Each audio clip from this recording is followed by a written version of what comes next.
Bonjour à tous et à toutes. Je vous retrouve aujourd'hui pour un tirage un peu spécifique. Bon, on verra du coup le message qu'il en est. Je ressentais la présence de Freya ce matin. Donc voilà. Allons voir du coup avec l'oracle de l'Akasha quel message elle souhaiterait en tout cas nous transmettre, vous transmettre. Ou peut-être transmettre qu'à une seule personne, c'est possible.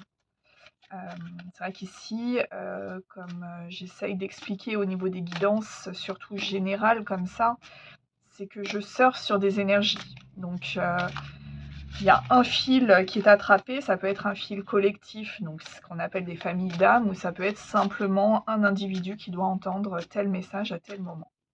Voilà, il n'y a pas de temporalité à proprement parler. Le moment où vous écoutez le message est peut-être le bon moment, comme le message ne peut pas vous être forcément non plus dédié. Voilà, c'est un peu... s'il y a des choses qui résonnent en vous, vous prenez le message. Si ça résonne pas, c'est que ça résonne pas. C'est pas pour vous. Voilà.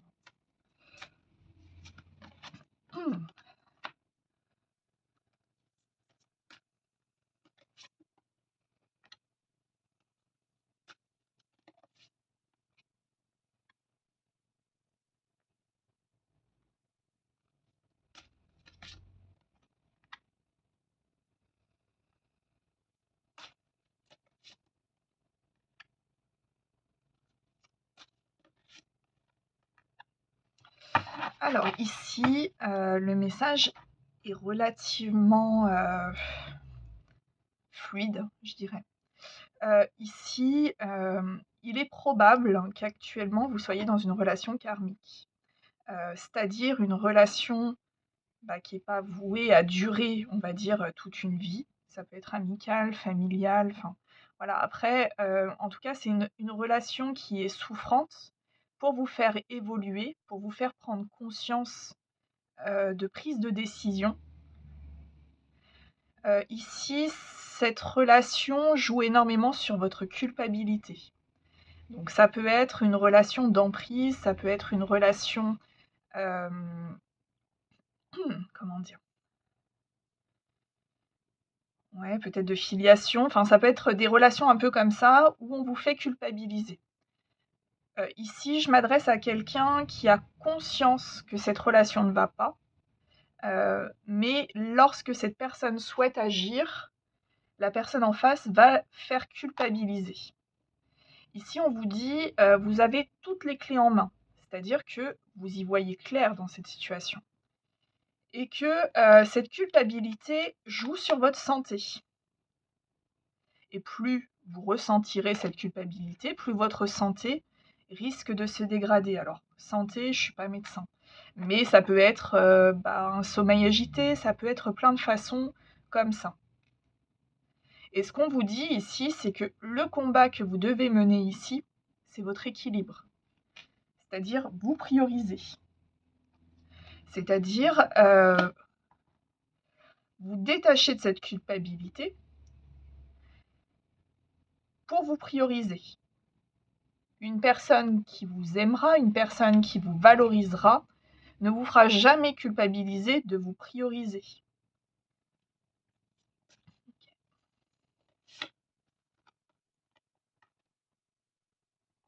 Okay. On parle que cette relation karmique, cette relation souffrante, son but, c'est que vous regagniez confiance en vous, que vous vous priorisez justement. Ici, on nous parle de synchronicité, c'est-à-dire que vous avez énormément de choses qui vous poussent à aller au-delà.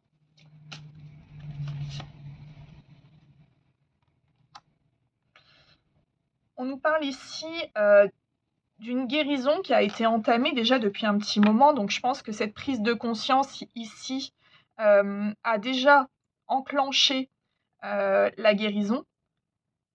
Mais pour être dans une résilience complète, c'est-à-dire d'accepter ses propres parts d'ombre quelque part, aujourd'hui, on vous encourage à dépasser cette culpabilité. Se sentir coupable, c'est mettre l'autre du coup avant soi. Et ici, ce qu'on vous dit, c'est de vous mettre vous en avant. Alors le but, c'est pas d'écraser les autres, c'est pas de dire: «Tais-toi, tu tort, j'ai raison», c'est pas ça du tout. C'est simplement, ce que vous estimez être le plus juste pour vous, ce que vous estimez être, en équilibre avec, avec ce qui vibre à l'intérieur de vous et ce que vous avez envie de faire vraiment. Non pas, en fait, axer vos choix sur comment l'autre va recevoir votre décision, mais sur ce que vous souhaitez. Et on parle pas d'égoïsme, on parle, en fait, ici, vraiment de se reconnecter avec qui vous êtes, de ne plus être dans le sacrifice ici. Je ressens vraiment une situation de sacrifice.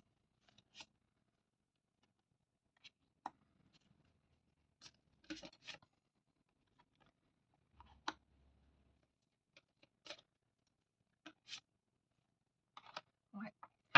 Et ici, il y a une notion de peur, donc il y a le sacrifice et peut-être que du coup, cette relation karmique va mettre en avant des peurs ou jouer sur vos peurs pour ne pas avancer. Mais ici, on vous dit, c'est des peurs qui sont illusoires, c'est des peurs en tout cas qui sont là pour que vous vous dépassiez. On nous parle d'un entourage qui joue du coup sur le fait qu'il y ait de la dépendance et le doute. Ok, donc ici, donc pour récapituler, donc on a donc une situation karmique qui vous fait ressentir de la culpabilité. Ici, donc on vous dit cette culpabilité, voilà, elle n'a pas lieu d'être, dans le sens que si vous agissez pour vous, en vous mettant au cœur de cette réflexion, il n'y a pas à se sentir coupable que de prendre une décision qui est bénéfique pour soi, tant qu'on ne cherche pas à nuire aux autres. Ce qu'on vous dit également, c'est que pour pouvoir aller de l'avant, on vous encourage à aller au-delà de vos peurs. C'est-à-dire que cette relation karmique va peut-être mettre en lumière des doutes et jouer là-dessus de manière à cultiver une certaine forme de dépendance. Et dans ce cas-là, le karma reste du coup dans son cercle, on va dire, dans son terrain en tout cas qu'il connaît. Et du coup, on reste dans la culpabilité, ça revient, et ainsi de suite. On reste dans une zone commune, connue, mais ici, ce qu'on vous dit, la clé, elle n'est pas dans ce cercle-là, elle est dans l'expansion, elle est dans le dépassement de vos peurs.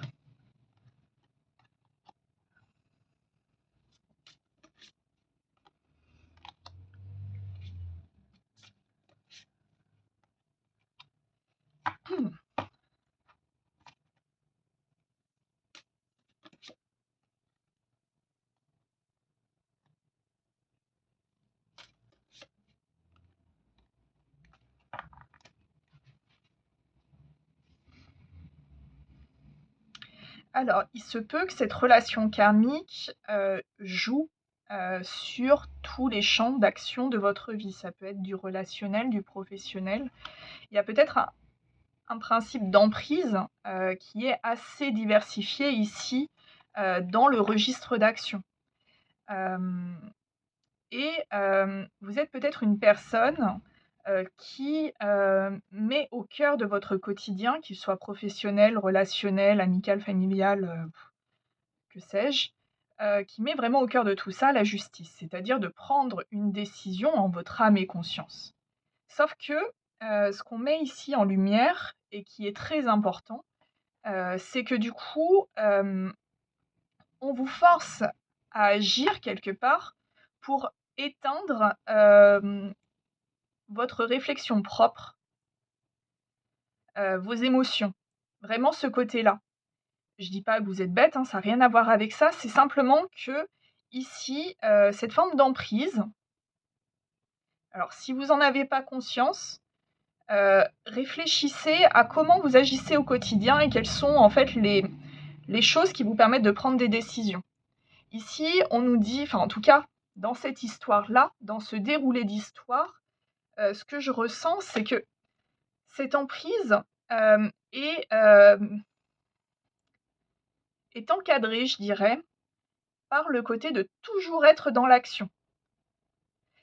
Le fait d'être dans l'action, quelque part, on tait du coup les ruminements et potentiellement les émergences du coup d'intuition, des choses comme ça.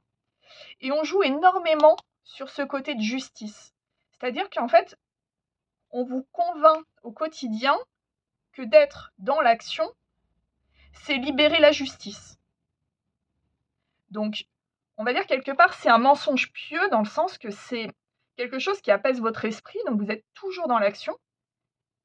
Mais en fait, on se joue de vous ici. Et on vous dit que du coup, la clé, c'est justement de vous détacher de l'action et de... Alors lâcher prise, c'est un mot qui donne des palpitations à beaucoup. Mais lâcher prise, en fait, c'est simplement d'accepter qu'il y a des choses qui ne dépendent pas de vous et aussi d'accepter, en tout cas de commencer à regarder votre état émotionnel intérieur.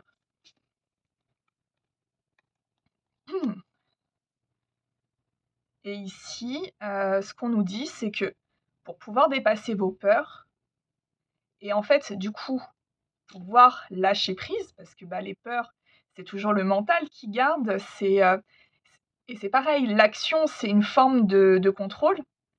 En fait, le lâcher prise, c'est de lâcher le contrôle. Et la meilleure façon pour lâcher le contrôle, c'est de remplacer vos peurs par de l'amour. Alors ici, on n'est pas dans un monde de bisounours, on va pas non plus se mentir, mais c'est vrai que l'amour ici, il est surtout, comme on voit donc, dans cette figure-là, l'amour c'est centré sur vous. C'est-à-dire qu'en fait, au lieu de chercher cet amour dans les interactions, ou peut-être dans cette relation karmique qui vous garde du coup en vous faisant croire que, ou des choses comme ça, en fait c'est vous qui allez vous donner cet amour. Et ça, c'est la clé pour dépasser vos peurs.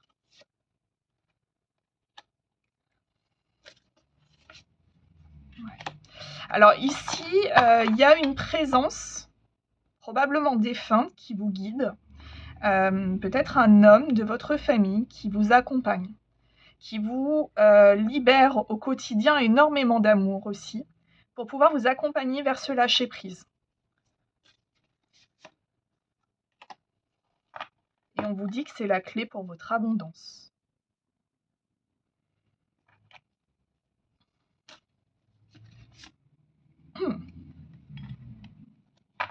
Et enfin, le dernier message de ce tirage, ça sera l'acceptation du bonheur. Et le message est clair et net. Vous êtes en droit d'être aimé. Vous êtes en droit d'aimer. Vous êtes en droit d'être dans le bonheur le plus total. Parce que je ressens en fait un sentiment d'illégitimité ici à accéder au bonheur. Mais ça, on vous dit que c'est cette relation karmique. La relation karmique, de toute façon, si elle dure toute une vie, ça va être une vie de souffrance. Donc en fait, le plus dur dans la relation karmique, c'est de couper le truc en fait. C'est simplement de se dire, bon ok, j'ai compris, j'ai entendu les leçons que je devais mettre en place. Aujourd'hui, j'accepte cette part-là. Je sais que, par exemple, la justice, c'est quelque chose qui va me tenir à cœur. Et je vais prendre des actions pour moi afin de pouvoir créer ma propre justice pour moi. Alors le but, c'est pas de partir en mode vengeur masqué, ça n'a rien à voir, mais c'est vraiment le côté d'être juste pour vous. Et du moment que vous êtes juste pour vous, que toute cette attention que vous mettiez sur l'extérieur et qui était du coup très ciblée sur vous maintenir sous une coupe, peut-être vous manipuler aussi d'une certaine manière. Alors je dis pas que la personne est forcément méchante, je sais pas. Je connais pas vos vies. Mais c'est vrai qu'on est sur quelque chose, en tout cas, qui joue sur une insécurité que vous avez. Et on vous dit qu'il faut en sortir. Voilà, c'est le moment. Et que si dans votre famille, un homme est décédé, en tout cas de votre entourage, on vous dit que cette personne-là vous accompagne. et cette personne-là vous donne au quotidien énormément d'amour. Donc ça veut dire qu'il y a des moments, peut-être dans vos rêves, hein, c'est possible, le monde du rêve est très connecté. On va dire que le voile est beaucoup plus fin. Donc c'est vrai que si, une personne décédée, de votre famille vous envoie de l'amour et que vous souhaiteriez entrer en contact avec cette personne, vous avez la possibilité d'émettre le souhait que dans vos rêves, vous puissiez communiquer.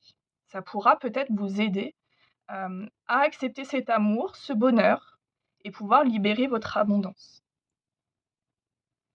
OK. En espérant que ce tirage aura parlé avec vous. Je vous souhaite une très bonne journée.